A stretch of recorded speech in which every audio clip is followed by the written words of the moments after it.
Hey guys, welcome back to my channel. If you're new around here, thanks for stopping by, and if you're a returning subscriber, thanks for coming back to watch another video. It is so good to have you here with me again today. So as you can tell from the title of today's video, I'm going to be bringing you episode number 4 of my Instagram live series Tea Money Talks. In today's episode, I'm joined by a special guest. Her name is Anjie Enabor, and she is the author of a book called How Zaki Bought His Bicycle. In today's episode, we talked all about financial education for children. Now that is one topic that I haven't touched on at all on my channel, and it's something I definitely want to do a few more videos on moving forward in the future. So definitely watch this space. Subscribe if you haven't subscribed, because those videos will be coming at some point. But on today's episode, we had a really good conversation all about financial education for children, and we spoke at length about tips and tricks and tools that parents can apply to kind of help teach their children about money. So if that is something that's of interest to you, then you're going to want to grab yourself a drink and some snacks and a pen and paper to take some notes, and stay tuned for episode number 4 of Tea Money Talk. Welcome to the show. Thanks for coming on. I've done obviously a brief introduction, but it would be good for you to, in your own words, just introduce yourself to the guys and tell them a little bit about yourself and what you do. Yes, hello everyone. My name is Anjie Enabor. I am an accountant by day and an author, a children's book author by night. I'm really passionate about finance, about financial literacy, not necessarily some of the more technical aspects. I leave Tea Money to do that. But, you know, just financial literacy, which is familiarity with financial language and the way that finances work, and generally just really passionate about self-development, growth, learning, and a little bit of child psychology as well. Oh, child psychology. Funny story, actually. That was what I wanted to be when I was a child. I remember in secondary school, I wrote that in the yearbook. My career was to be a child psychologist. It didn't quite go according to plan. But no, that's so cool that you do that. I'll definitely be picking your brains after this conversation. But no, brilliant. Thanks for introducing yourself. So what I like to do, actually, before we get into the heart of the conversation, is kind of do a little bit of an icebreaker. So this series, I've kind of switched up a little bit, and I like to do 2 truths and 1 lie. So basically, I tell you 2 truths and a lie, and then you're going to tell me 2 truths and a lie, and we basically have to guess. So you guys that are at home can definitely play along too and say what you think the truth is and what you think the lie is from what we both say. Should have really thought about this before coming live, actually, because I've done it a few weeks in a row now, so I'm running out of truths to tell. But okay, so 2 truths and 1 lie. So I have 3 daughters. I was born in London, and I love pounded jam. The lie, you do not have 3 daughters. As soon as I said it, I was like, that was so obvious. You talk about your boys all the time. I know, but as soon as I said it, I was like, no, Tolly. That is such a great lie. Let's see if anyone else got it, or maybe I can get it soon. Give them a second. Yeah, no, my mind went blank. I was thinking, oh, what can I say is a lie? 3. I didn't even stop trying to say I have 1 daughter, like 3 daughters, really? No, I have 3 boys. Okay, cool. Your 2 truths and 1 lie. I thought about a few. Okay. I've currently got £150,000 in consumer debt. I went to Brunel University. I come from a family of doctors and accountants. Oh, number 1's definitely the lie. Could you not even try? No. I was just like, wait. I was just waiting to see what the other one was going to be. Hey, global thrifters, how are you guys doing? No, as soon as you said the first one, I was like, okay, that's obviously the lie. But I didn't want to jump in straight away. I wanted to hear what the other 2 things you would say were. It's like, okay, yeah. Why couldn't that be a truth? If you had said maybe 50, 60, 70, the fact that it's 150, we're not in America, so I'm like, what could you have possibly done to amount so much debt? Unless you're talking about a mortgage or something, which I don't think you're talking about. So, yeah, no. Yeah. Got me. And then for a family of doctors and accountants, it makes sense you're an accountant. Keep it in the family. So that was a good one. Thank you. Thanks for playing along. Okay, cool. So I guess in terms of today's conversation, so we're obviously talking about financial education for children, which is why I really wanted to get you on. And I know you've obviously written your book, which we're going to talk about in a minute. So I guess just to begin with, just so we get to know you a little bit more, I like to kind of dive into each individual's story, about a bit about your background, a bit about your money story, I guess, that's led you to the point you're at now. So just a little bit about your background and what you do, and what led you down this path, kind of thing. Yeah. So I think I don't even know where to start. I think. Yeah, I know. It's quite a loaded question. Maybe let's break it down. I've asked you like 3 questions in one. It's like, where do I start from? 1-year-old or 18? I know. So I was born back in 1970. Wait, that is something. I don't think you were born in the 70s. Yeah, no, I think for me, money and finance and financial literacy, and I use that word really deliberately, is something that I grew up around. So I was raised by my mother, and it was just what we did at home. You know, she talked about holidays. We planned holidays together. We would save together for pocket money for holiday. You know, it's just something that I grew up around. And so through university, I mean, I just didn't fall into the typical trap, if you want to call it that. I'm not rich, and I got mortgage like, you know, the rest of many people, definitely. So it's not that, but I was literate. I was financially literate from a really young age, because it's just something we did at home. And so over the years, I'd watched, you know, friends and family and people who had assumed that because I wasn't in debt, that I was a financial guru. I'd watched friends of mine who earned 2-3 times what I'd earned, you know, come to me on the 25th of the month or on the 28th and say, could you please lend me a little bit of money? I'll give it back when I get paid. And I just didn't really understand, or I just couldn't put it together. What was the link? I don't earn more than you. Why can't you see your money? And it wasn't anything like an emergency or anything like that. Yeah. And so that just got me thinking about what is it? Is it that I've got a special gift from above, or what is this thing? And I really just narrowed it down to my upbringing. Yeah. And just that's the only thing. I have money stresses like most of us, but I just didn't find that I had my relationship with money was just really different to the people around me. I rarely ever fully really worry, you know, about money. I usually don't associate, you know, the value of my friendships with people based on how much they have or don't have. You know, if I get into a situation, I know the basic life skills to get my money situation, to get myself out of it, you know, even if it takes some time. And so that's what got me thinking, and as slightly self-absorbed as it sounds, that's where it kind of started. And I thought, you know what, you know, you hear things like, I'm a musician because I grew up around musical instruments in the house. My dad played a guitar, or this or that. You hear that around artists, you know, or I'm an actress because my mum's an actress, or I grew up in Hollywood or whatever, you know. And so I then started to really realize the importance of how you grow up, and how that just makes you look at life. And that's how we ended up here with the book. No, that's amazing. And I wouldn't say that's self-absorbed, to be honest. I would say that it's actually the opposite, what you've done, in that you realize that other people don't have what you have. So you're like, how can I give this to other people so that they can not come up to my level, but so that they can have that same experience and that foundation, and at least even if they don't have it, they can kind of pass that on to their children, that education and that foundation. So no, that's definitely not a self-centered thing. If anything, it's the opposite, because it's like, how can I use what I have and know naturally to kind of serve and help other people? So no, it's definitely commendable. What's that? Thank you. No, you're welcome. Thank you.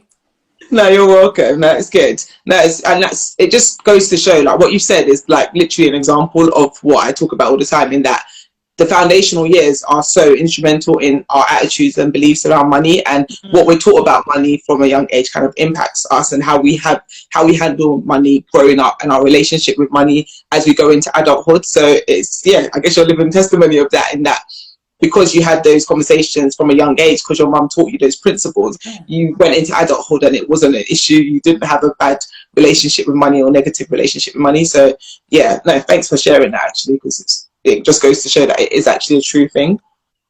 And I guess, okay, so we've talked about then, I guess, what made you want to share that knowledge with other people? So what was the inspiration behind this actual book? Like, what made you write this story? Is it based off your son?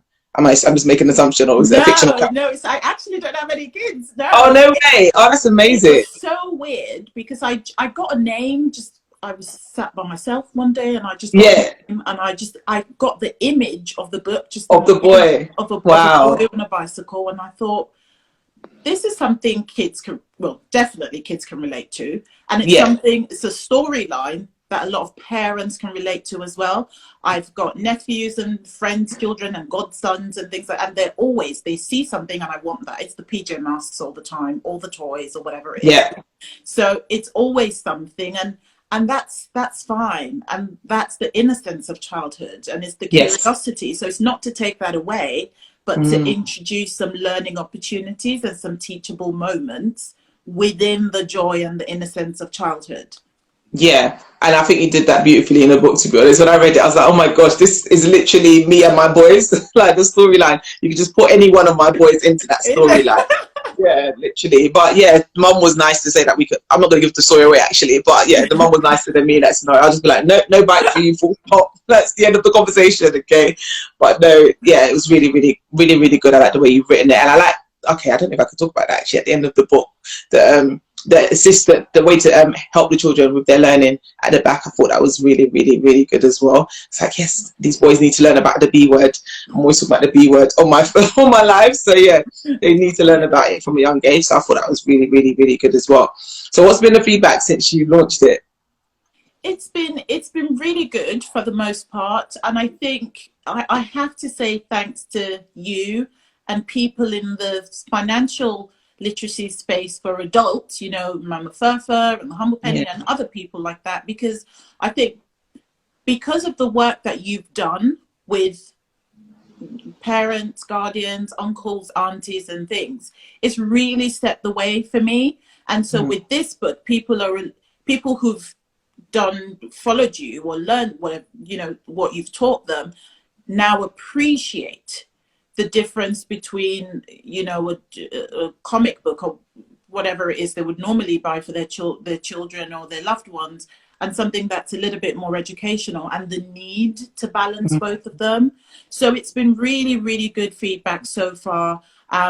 There's still a couple of people who I've spoken to who find it difficult to have the conversation after the children have read the book. So they're happy to give their children the book to read, but then it's like, what do I say? I mean, I'm not that good with when I'm using cards. So this then puts me on the spot. So it's really challenging a lot of people to actually think about the way that they think about their finances and being empowered to walk alongside this. Do you know what? There was one of my sweet aunties, she read the book. She says, look, I'm not going to give it to the kids yet. I need to start practicing some of the lessons first in the book, and then I'll give it to the kids.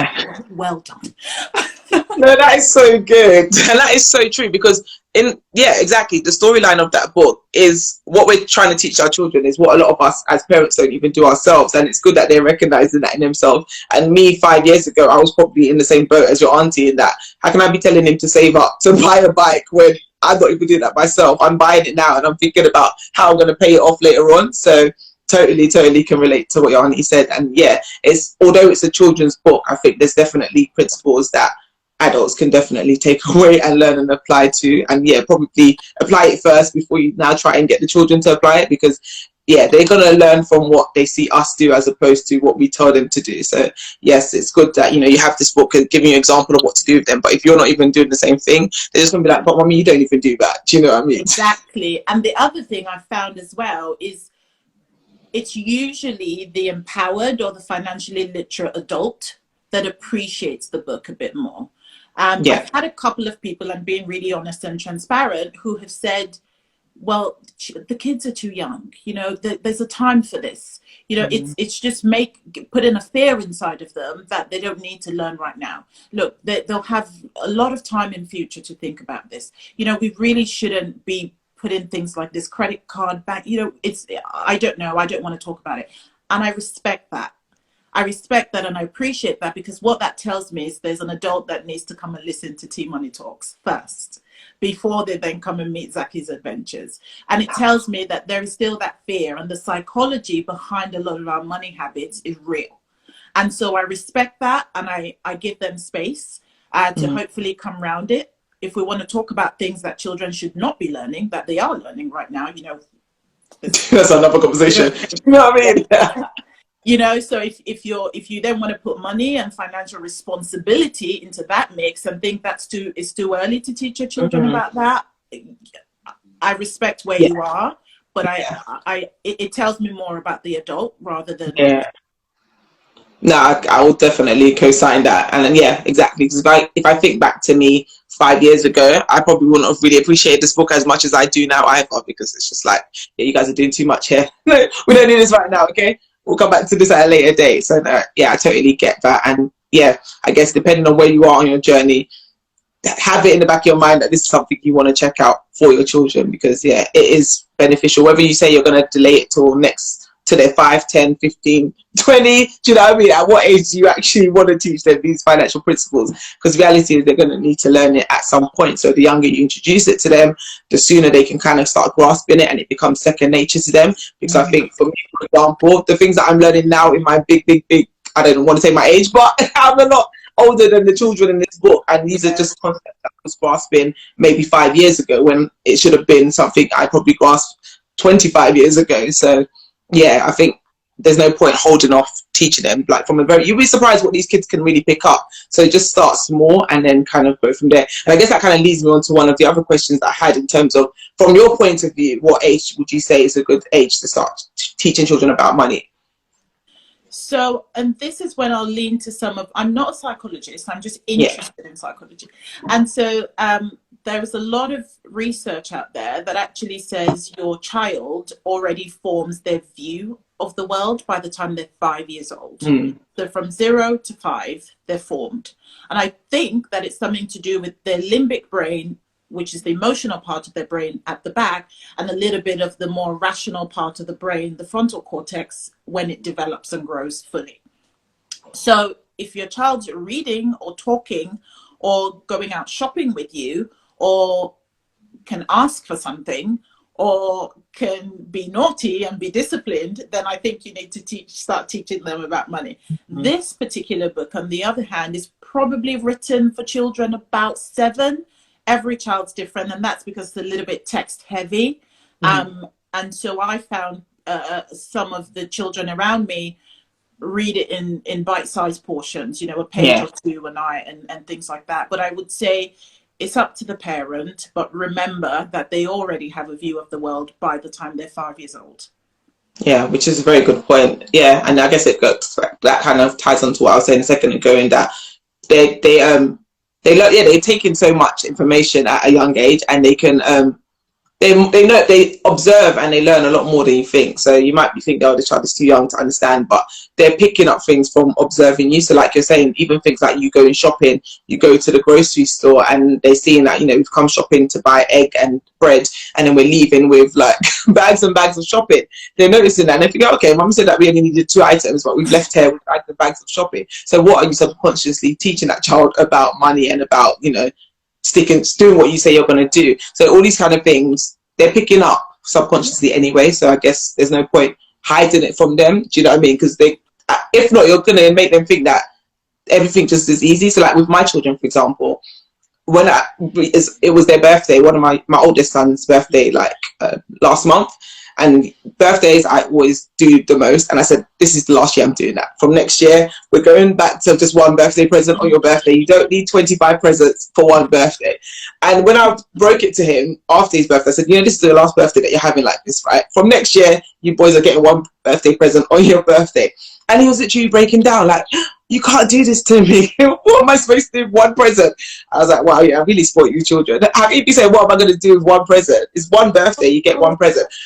But it's just because they just don't get the concept of money. They just think, you know, if I want it, why can't I have it? And I guess it's because that's what I've shown them, that, you know, it's your birthday, you can just have everything in the world, and they just think it's easy to come by. So I think from a young age, yeah, let them know that, you know, you work and then you have money and then you pay for things, and not everything is just easy like that. You have to kind of work for things, and you can't just have everything you want when you want it. So yeah, I think from a young age they can definitely learn that. And my ones, I've probably left it a little bit late with them. So like my oldest son is 7. He probably could have started this training maybe 2 years ago, but he's starting from now. So now I'm like teaching them about money, because yeah, money doesn't grow on trees, unfortunately, son. So you can't just have what you want when you want. So Right. no, books like this definitely make it easier to actually teach them these concepts, because yeah, they're visual learners like me. So You're so right. And I think it's twofold as well, because there is the literacy part, which is just hearing words at home, you know, just hearing investment, budget, credit card, payments, you know, just some people just have never heard those words before university. You know, so there's the literacy part, and there's some people who I know are not either natural teachers or don't know how to teach their children, or you know, that part of it, which is the education part. Then when you sit down and tell them this is what you do, and if you can combine the both of them, perfect. But if you can't, even if it's just saying things that you're doing, oh, mummy's got a bill to pay this month, or you know, we're going on holiday, mum's going to need to work, you know, extra hours this 3 months so we can get our spending money. Just say it at home, and they'll pick it up. Even if they don't ask questions, even if you don't say, right, this is your pocket money, you're not like, even if you don't do that, just start by saying a lot of the things that we talk about, or the money worries, just say it and they'll take it in. But if you can then combine that with teaching them or using some examples that we can talk about later to actually then educate them, then that's even better. So I don't want it to be too forceful, which sounds almost like,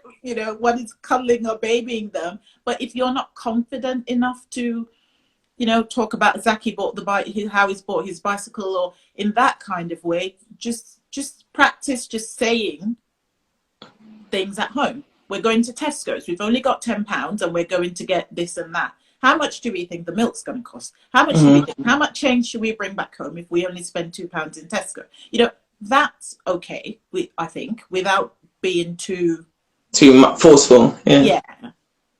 No, I totally get that. Cool. Okay, so then I guess that takes me on to the next question then. In terms of teaching children about money, how would you say is the best way to go about doing so? So I think it depends on the child. And like we've just said, they always pick things up. So I would say just incorporate a learning moment within everyday activity. I think that's the best way if you've got a younger child, which is the genre that I would that I'm writing for. So I would say, you know, joint planning for holiday, and I'd go with maybe some examples of how I was raised. With us, I knew how much the flight would cost for each of us for our holidays. We're going to Egypt. Well, your flight's £500, your flight's that. Oh, mum's just bought the flights. We spent whatever £1,000 on the flights. Now we need our pocket money. We're going to need that much amount for so many days. And it was just talking about it. Or we went to the market and I bought something for £1. How much change do you get back? And do you check it and make sure we've got the right change? That's how I grew up with it. So it wasn't, I didn't have a budget when I was 5 years old. You know, I wasn't asked for my return on investment when I was 10 years old, you know, but it's something I just learned. I knew that you had to plan for things if you wanted to have a big, you know, if you wanted to spend a lot of money. I knew that you should check how much you got back and make sure that you're accountable for the money you had.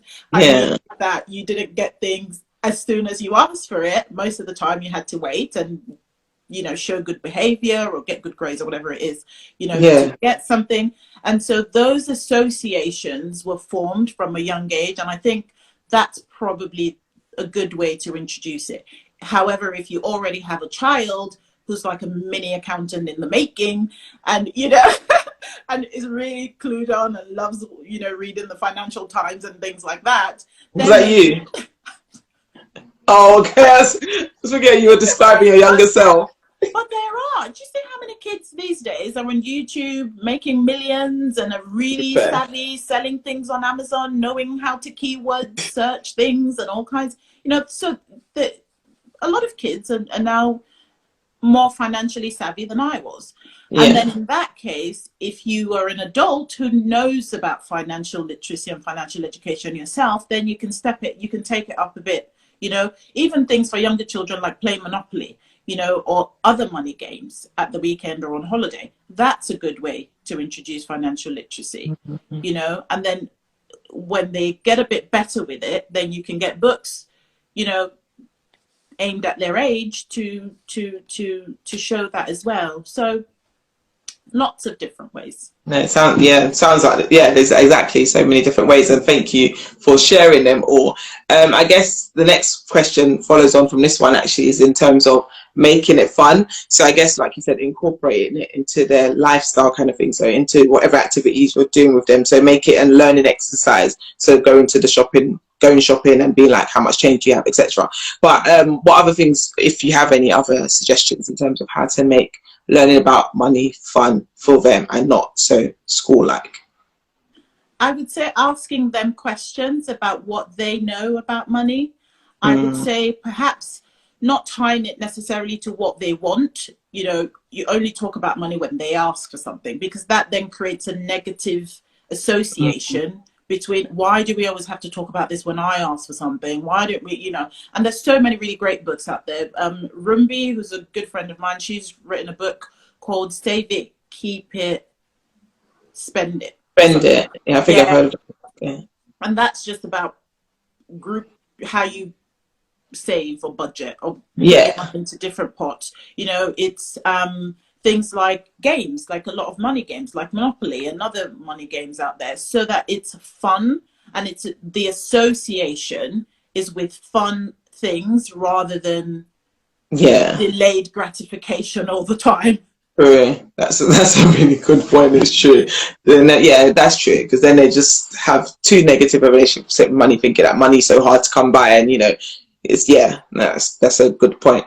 Okay, so then in terms of money habits for children, how would you say go about teaching them good money habits? So obviously you had a good understanding of money from your childhood based on how your mum spoke to you about money and how money works. So you understood how money works. But in terms of forging that relationship with money and making them develop good money habits for themselves, how would you say a parent could go about doing that?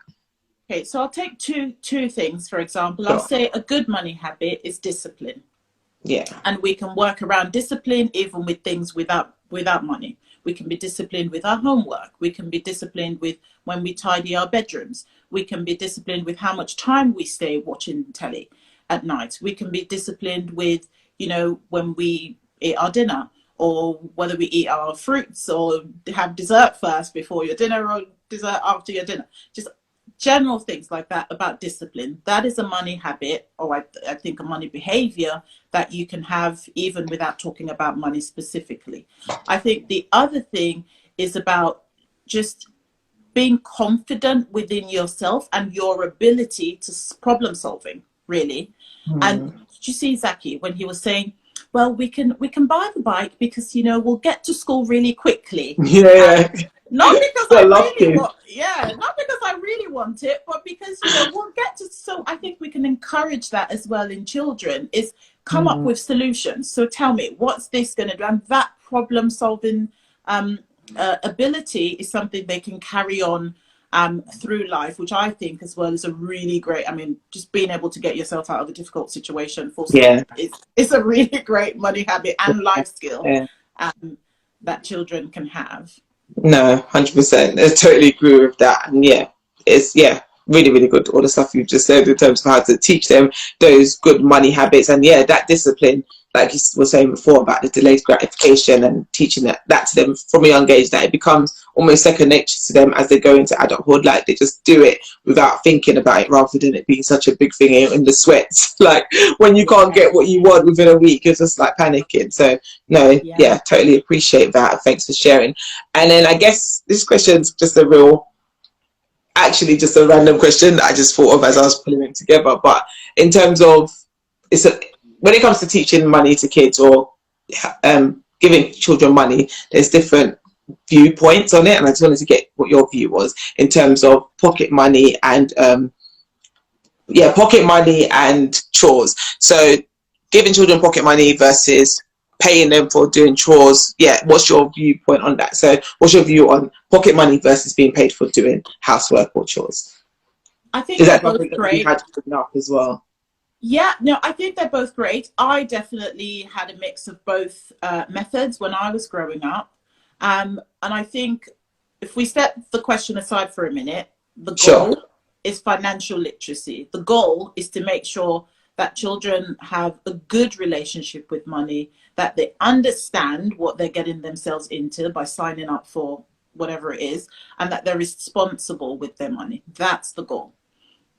Now, we also know that children mature and develop in very different ways. So I think either one works fine. However, if I was to advise somebody who was asking me specifically, I would say maybe being paid for, like Zaki, where he did lots of chores and got money, would probably be suited to a younger child who's probably just isn't mature enough to budget, to be responsible for their money, and just doesn't really get it properly, but you're just trying to get the basics to them. You know, that way at least they've got the maybe short-term memory of knowing, okay, well, I need to do this and I'll get this, or I need to put this and put this Yeah. in masks, you know, piggy bank. And maybe pocket money would be suited, and this is my personal experience, would be suited to an older child who is able to get money on, I used to get my pocket money on Sunday for the week, and this would be my lunch money and whatever I needed in the week, and then I could plan what I wanted.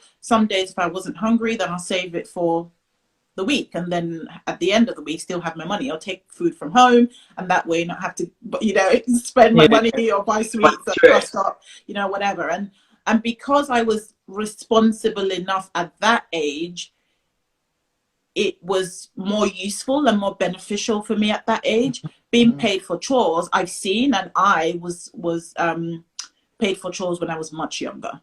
But I wouldn't say one or the other. I think you just need to know your child, whether they'll get what you're trying to do. Do they feel like you're punishing them? We don't want to do that. Are they going to get what you're trying to do with either method and just choose whatever, or mix and match? You know, maybe during term time, they can get pocket money. Maybe during holidays when they're likely to be in bed until 12 o'clock and not do anything around the house, then maybe link it with doing chores. You know, mix and match as you want, as long as we're getting to the bottom of what we need to at the end of the day. Yeah, no, totally get that. And yeah, no, thanks for that. Yeah, that's definitely food for thought, because I asked that question selfishly for myself, actually, because I'm always like back and forth as to whether or not I should be giving these boys allowance versus, because at the moment they don't get any money. We just provide them with whatever they need, kind of thing. And when family give them money, we just put it in their savings accounts and things like that. But I was like, no, because I want to start introducing money to them. I'm like, what's the best way to do it? Should I do the paying them for doing chores beyond the basics, like making your bed and stuff, like maybe additional chores, or like, I don't know, things that are beyond their normal everyday tasks that they have to do, maybe giving them money for that, and then giving them a small pocket money. So it was interesting to get your view on that, and I need to kind of figure out what to do with them. I'll give a personal example as well. Sure. On getting money from uncles and aunties. So my mum would usually say, usually I would get £5. So I wouldn't use a bigger amount. Let's stick with £5. She would say, okay, we're putting £1 in your savings pot. We're giving another £1, whatever, whoever or whatever I wanted to give to, I did that. And then I could buy myself something with another £1 or whatever. And I just knew from, honestly, a really, really young age, she would get the £5 note, give me pound coins, and then I would split it, and I choose what I wanted to do. She didn't tell me, you need to give this to this. No, you choose, you put £1 in there, that's for later. You give this to somebody who doesn't have any, or you put it in church or whatever, and you can do that. So you choose what you want, but you split it that way. And so I just knew to put it in this piggy bank for that, put it in that piggy bank for that, put it in that for that. Okay. No, thanks for sharing that. No, yeah, that's really, really good point. So yeah, because at the moment like I said, we just take that money and put it in a savings account. But no, yeah, I guess give them that little bit of financial responsibility and take it as a learning opportunity. So we'll definitely take that on board. Thank you. And then I guess the last question I have on my list was just more about the book. So just tell us a little bit about the story, as much or as little about the stories you want to tell us. And yeah. Yes, I'm happy to share a brief synopsis. Yes. So, how Zaki Bought His Bicycle follows a little boy who's going to school with his mum and sees his friend on a bicycle with his dad riding across the road and thinks, oh, I'd like one of that, mum. And so clever, because he actually says, well, it'll get us to school a little bit quicker, and that way we don't have to stop at many traffic lights, and we can get to school early and get to school on time, which, yeah, sounds like a typical child, right? And so he's like, I want the bicycle. Can we get it now, mummy? And she's like, oh, well, you can get it for Christmas. And then he says, well, why don't you just put it on your card? You put everything else on your card. And then she has to then take him to a cafe, get some cake and tea, and then explain to him, you know, how credit cards work when his particular mummy uses her credit card. The cycle, which I think there's a really good page in the book that I think I would like to share. There, it's that one. I don't know if you can see. Yeah. About the cycle of cards, and what I've tried to show here is that you have a card which you can use to buy things. What's that one? Yeah. So let's start here. So we've got a bank. You pay money to the bank, then you get a card, or when you spend money, you pay to the bank, you get your card, bank equals money, and then money equals bike. So it's not bank card equals bike. No, there's money inside the card, and it is the money that buys the bike. So it's just creating the association with money, not taking that away, even though it's shown as a plastic as a card. Yeah, it's just making sure that the connection either way to things is back to money either way. And then over here you've got a bank building and a plastic card that you might think, I don't know, it's magic money maybe, but it's not magic money. Money, yeah. And so it just follows his journey, and in the end he got so clever again and came up with lots of ideas on how to get his money by himself and buy his own bicycle by himself. And he did, you know, by creating a little budget for himself with his mum's help. And there are a couple of pages at the back as well for children to budget for whatever they want. Oh, on my page, a really sweet nephew of mine created a budget for PJ Masks set for £15. No, he said, I don't know what to do on the side. I don't know what to do. I said, what do you need to do? I don't know what to do. Is this PJ Masks, £15? I don't know. Bless him. So he knows what he wants. It's just, how am I going to get the money for this week? Yes. That is too cute. His first budget. Just take a picture of that and keep that. Show him when he's older. I put it on my page, yeah. Oh, did you? Yeah, no, definitely. That's really lovely. I know it's a really, really good book. I'm definitely going to read. I've read it. I need to read it to the boys and get them to actually, use that as a discussion point to kind of start talking to them about money more. So thank you for writing it, because it's definitely needed, and anything that can help make it easier for parents to have these conversations with their children is definitely a worthwhile thing. So once again, thank you for writing it. And I guess that brings us to the end of our conversation. So I don't know if you guys in the comment section have any questions for Angie before we wrap up. I don't have any further questions. I don't know if you have any questions for me, Angie, that you want to ask. No, not at the moment. Just really hoping and wishing that more people in the UK and in the finance space in the UK would just be more, we'll talk about this more, maybe other authors who write for children, maybe some more collaboration between, because there's a lot of this going on in the US, I find, and other countries, but not so much in the UK. No, 100%. It's definitely infant stages, I'll say, in the UK. Because I'm in this space now, I've come across so many other accounts. I've met so many people doing amazing things. But if you compare it to the grander scheme of things, if I ask my friends, for example, other than my page, they don't know anyone else that does this kind of content. I'm like, no, there's so many people doing it. But I guess we're like a small community compared to how many millions of people in this country alone. So, yeah, there's definitely a lot of work to do. Definitely. Mm-hmm. SH Planner said, I've enjoyed listening to Angie. Would like to hear more. Where can I buy the book? Yeah, that's a good question, actually. Where can I buy the book from? The book's currently on Amazon globally, so on all Amazon platforms. So you can order them there. I will also be actually at Cocoa Fest this Sunday. I'm not sure what my stand will be yet, so you can come and meet me and buy the books there as well. Cocoa Fest, never heard of that. What is it? Have you not? Oh my goodness. No. Do you not know Cocoa Girl and Cocoa Boy Mag? It's the first black magazine in the UK. Is that embarrassing? Sorry. Oh, No. I will send you the flyer. It's in Dulwich.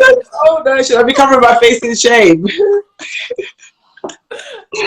No, yes, please send me the link after. Oh no, so it's this weekend. Whereabouts is it? In Dulwich College. Okay, that's not far from me. I will send you the book. Yeah, no, send me the details. The link. Yeah, no, send me the details. No, but thank you so much, Angie. It's been lovely speaking to you and meeting you and hearing all about your book and about the amazing work that you're doing. And yeah, hopefully, you said this is first of, well, you didn't actually say it here, but I think I read it on your page, that this is the first of a series of more books about Zaki buying things. So yeah, we're looking forward to seeing more and more of those books to come. Thank you. Yeah, so thanks for coming on, and thank you guys for tuning in. I guess if you want to connect with Angie or have any questions, just DM her on your page. Zaki's, what's your page called? Zaki's Adventures? No, Money Adventures. Money Adventures, that's it. Zaki's Money Adventures. Yeah, so just connect with Angie over there and she'll answer any questions that you have. But yeah, no, it's been really, really good. And I will speak to you all guys same time next week. And Angie, thanks again for coming on. And yeah, take care. Have a lovely evening. Thank you. Bye. Bye.